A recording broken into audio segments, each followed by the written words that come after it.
Lepo pozdravljeni. Ja, ponovno je teden naokoli, kar pomeni, da je čas za tedenski povzetek dogodkov. No, še malo pa bomo zakorakali v mesec avgust, kar pomeni, da so poletne počitnice pravzaprav v polnem teku.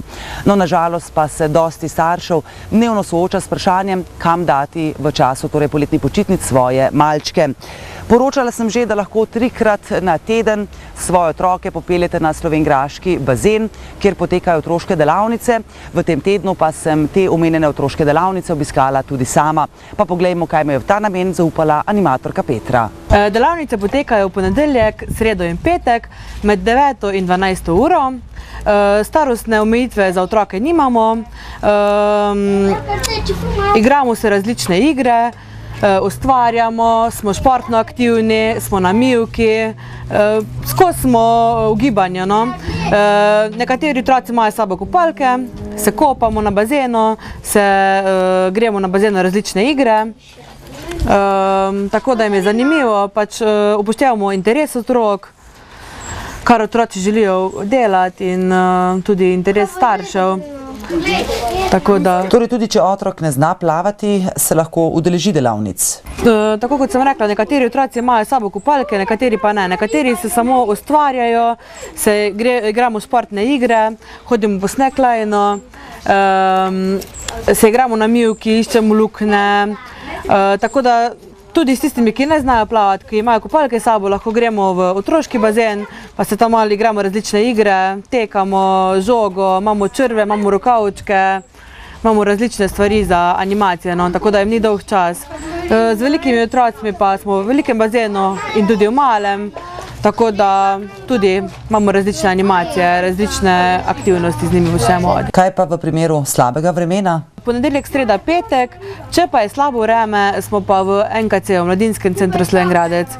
Tako da tudi tam smo aktivni skozi, imamo različne dejavnosti. Vsak teden imamo drugo temo, ta teden je tema igriva narava. Tako da ustvarjamo iz narave, naberemo kamne sreče, ribice, mavrične ribice delamo, rišemo na les, naberemo si stvari iz narave in z njimi ustvarjamo. Pol naslednji teden je teden mavričen morski svet, bomo izdelovali akvarij. Tako da čisto različne teme imamo, bolj morske, aktivne, tako da je skozi zanimivo. Ja, tako. Torej za vse tiste starše, ki v teh delavnicah, te delavnice še ne poznajo, glede na vreme, je torej odvisno ali pripelje? Ja, če je sončno, smo na bazenu, če je seveda bazen odprt, mislim vedno, ko je sončno bazen odprt, če pa je grdo vreme, smo pa v Mladinskem centru. Tako da lepo vabljeni, vedno imamo veliko otrok. Pridejo tudi starši, se radi igrajo z nami, tako da za varnost je poskrbljeno in za vse, da otrokom ni dolg čas.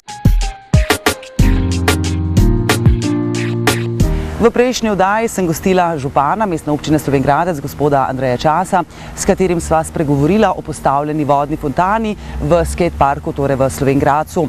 No, lahko povem, da so to fontano z vodo postavili tudi na prenovljenem otroškem igrišču v soseski S8, torej pri Tomšičevi in Majstrovi ulici.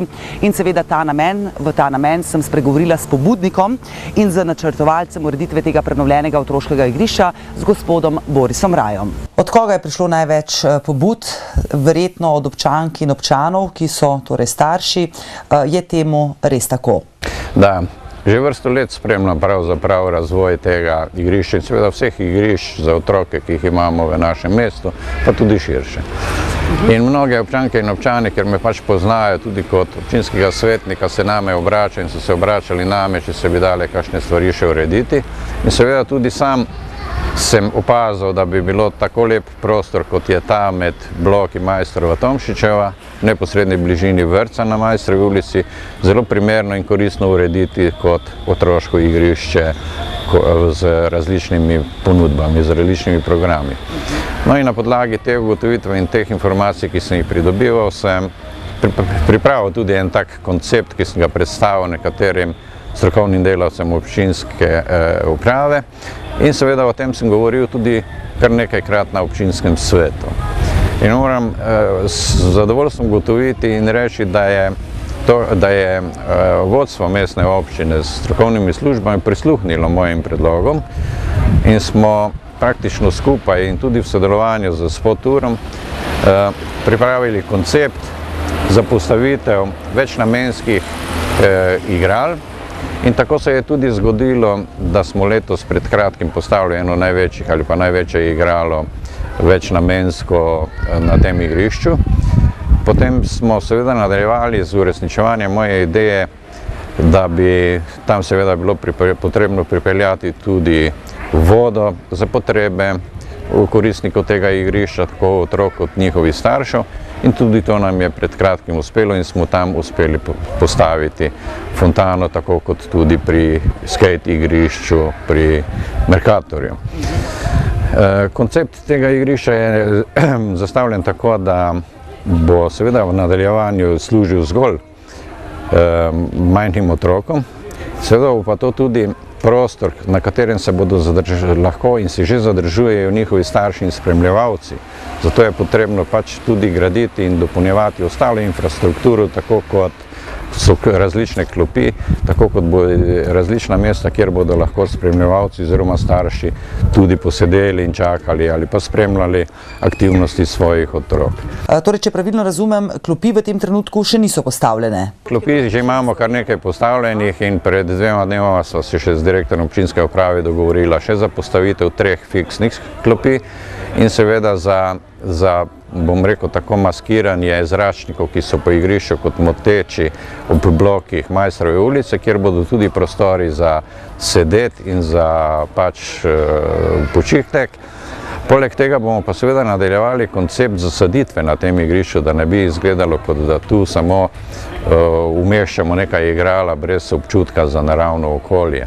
Mi seveda želimo ohraniti takšno lepo naravno okolje in ga celo oplemenititi na način, da bomo še posadili nekaj okrasnih dreves, okrasnih grmičkov in seveda en košček oziroma en manjši nasad sadnega drevja, v katerem se bodo lahko otroci neposredno spoznavali s tem, kako pravzaprav nastajajo sadeži in bodo tudi takrat, ko bodo ta drevesa rodila, tudi lahko neposredno te sadeže pobirali in jih seveda tudi konzumirali.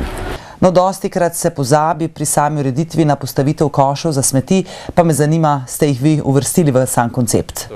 V konceptu teh postavitev, o katerih sem zdaj govoril, in tudi tisti, ki so načrtovane ob Homšnici, kjer bomo tudi v teh dneh postavili še dodatne klopi za starejše občanke in občani, ki so koristniki te sprehajalne poti, bodo ob vseh praktično ali pa na igrišču za otroke pač na potrebnem sorazmerju postavljeni tudi koši za smeti, za odpadke in tudi koši za odpadke za pse, za pasje iztrebke.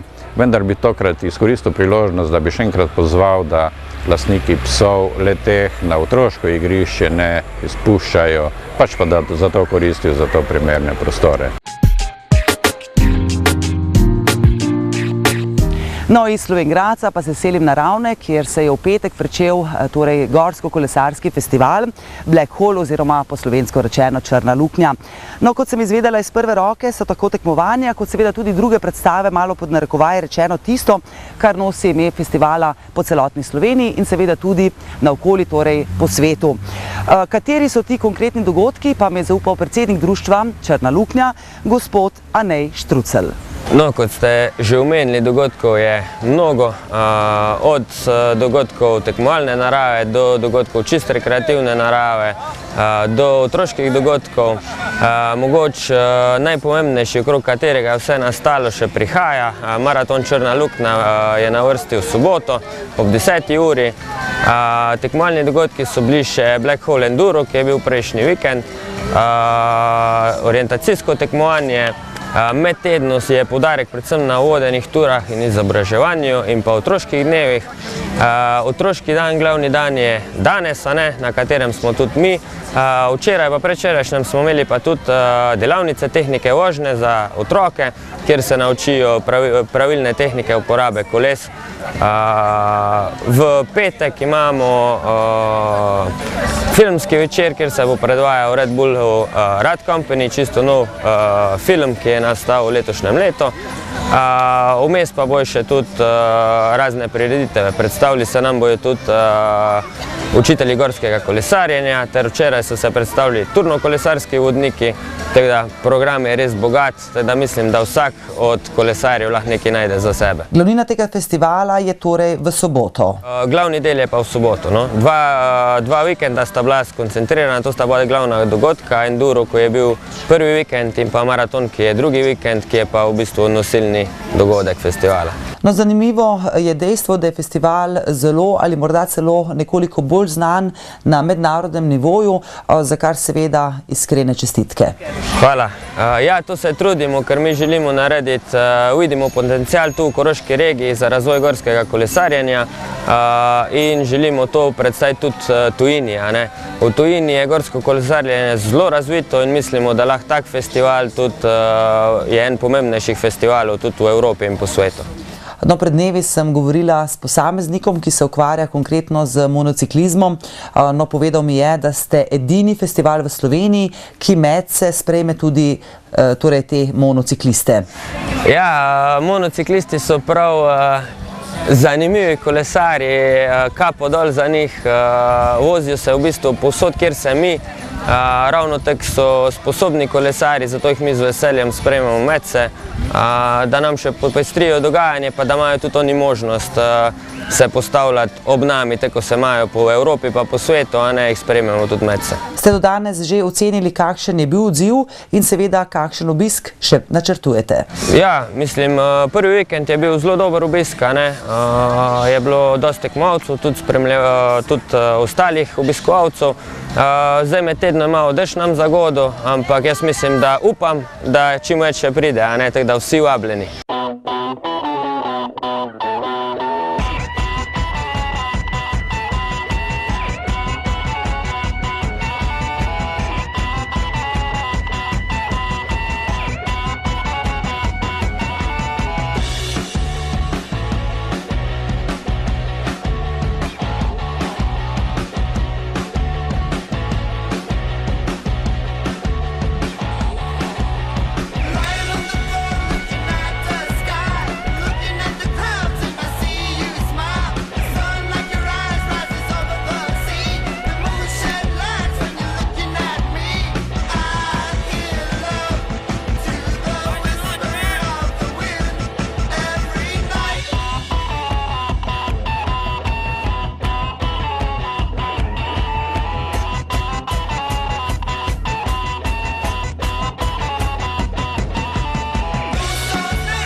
Ja, z ekipo smo se odzvali vabilu vaške skupnosti Podgorje in Odriž, kjer so obeležili krajevni praznik. Pa si poglejmo, seveda v ta namen, nekaj utrinkov.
Ob koncu pa še glasbi. V slovenjgraški čajnici je včeraj nastopil mlad vibrafonist in korošec Vid Jamnik, ki velja za enega najbolj talentiranega mladega glasbenika vsaj v tem delu Evrope. Pa poglejmo torej nekaj utrinkov in seveda tudi prisluhnimo pogovoru. Trenutno se izobražujem na Berklee College of Music v Bostonu in to je tisti glavni del časa, ki ga posvetim glasbi, seveda poleg same šole še vaje doma, vaje z različnimi zasedbami in to, ampak trenutno za moj napredek skrbi ta šola, torej študiji. Je pa res, da je treba, kot verjetno za vse druge stvari, če želiš uspeti, tudi tu vložiti precej časa. Zaenkrat mislim, da mi je bilo to še vedno v prid in tudi, kar se tiče igranja s starejšimi glasbeniki, to ni nikoli predstavljalo problema. Morda morda je bilo tudi njim zanimivo igrati z nekom mlajšim. Vsekakor meni je bilo veliko čast in veselje in mi je prineslo veliko izkušenj. Tako sem zelo vesel, da sem imel že kot mlad priložnost igrati z boljšimi od sebe, starejšimi, z bolj izkušenimi, saj to naredi boljšega. In zaenkrat mislim, da je res to bilo dobro. Jazz pravzaprav velja kot zvrst, torej da človek mora dozoreti, da lahko pravzaprav tako igra, kot seveda tudi posluša jazz. Glede na vašo mladost in glede na to, da imate za sabo že številne koncerte, torej je jazz tisto, kar vam očitno najbolj prija. Kako to, da torej jazz? Kak odnos imate vi do jazza? Kako čutite jazz? Kako poslušate, transportira jazz nam, gledalcem, poslušalcem? Se mi zdi, da jazz je zelo osebna, bi rekel, glasbena zvrst in lahko res prilagodiš sebi in hkrati skozi njo izraziš sebe na nek način. Tako da v tem pogledu je zelo odprta, zelo na nek način fleksibilna in jo lahko oblikuješ na različne načine.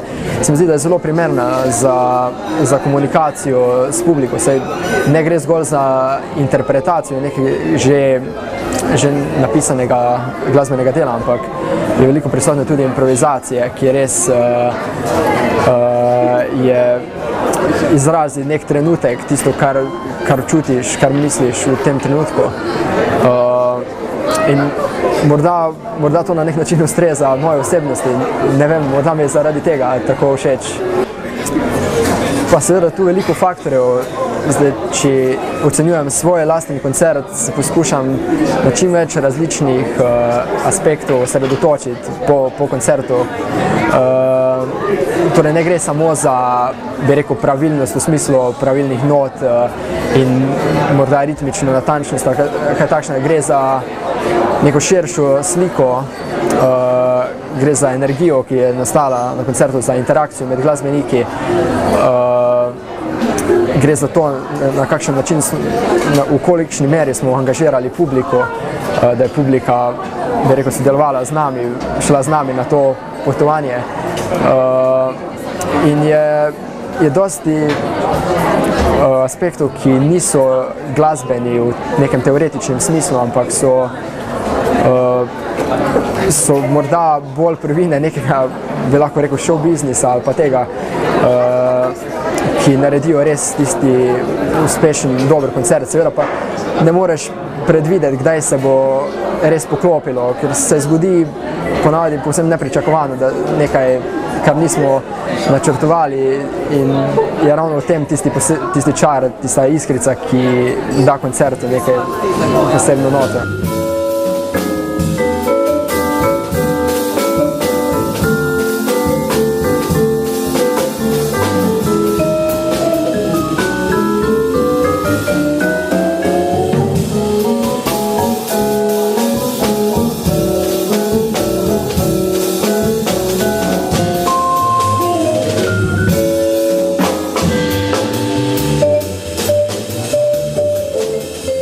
Člani zasedbe poleg mene so še Stane Hebar na kitari, Luka Herman Geisel na basu in siceršnji bobnar, naš Bernd Reiter.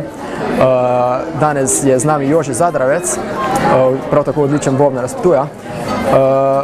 Zasedba je najprej nastala v obliki trija, torej samo vibrafon, kitara in bas. Sicer mi smo se spoznali na Koroškem deželnem konzervatoriju v Celovcu, kjer smo vsi študirali.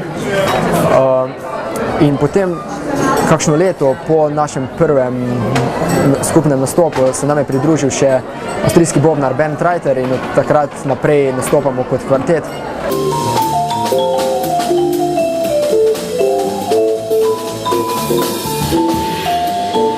Uspel priti za ta en koncert. Sicer pa kar se tiče programa, imam na nek način jaz glavno besedo, morda zato, ker je le moja zasedba, ampak vsekakor se pogovorimo o repertoarju, izmenjamo mnenja, sodelujemo na tem področju, saj nam je v interesu, da se vsi počutimo udobno pri tem, kar igramo, in ker le na tak način potem lahko nekaj več naredimo iz same, nekaj več, kot pa sama tista skladba predstavlja.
V tem trenutku se od vas poslavljam, ostanite nekje na hladnem, torej v senci, in do naslednje oddaje le še srečno.